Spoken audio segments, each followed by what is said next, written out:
আগামী 8 তারিখ বিকেল 4টে আমাদের বিধায়ক দলের বৈঠক হবে।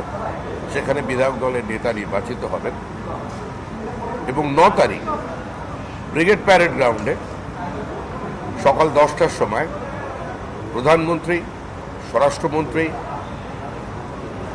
বিজেপির আরও সিনিয়র নেতৃবৃন্দ এবং সমস্ত রাজ্যের যারা মুখ্যমন্ত্রী আছেন, এনডিএ শরিকদেরও যারা মুখ্যমন্ত্রী আছেন, তারা সকলে উপস্থিত থাকবেন। আশা করা যাচ্ছে সমাজের বিভিন্ন স্তরের মানুষ যারা জাতীয় পুরস্কার পেয়েছেন, পদ্ম অ্যাওয়ার্ডে আছেন এবং সমাজের নিজ নিজ ক্ষেত্রেই যারা প্রতিষ্ঠিত, সে ধরনের সমস্ত মানুষ তারা আমন্ত্রিত থাকবেন এবং তাদের অত্যন্ত বর্ণময় উপস্থিতিতে আজকে এই শপথ গ্রহণ অনুষ্ঠানটা হবে।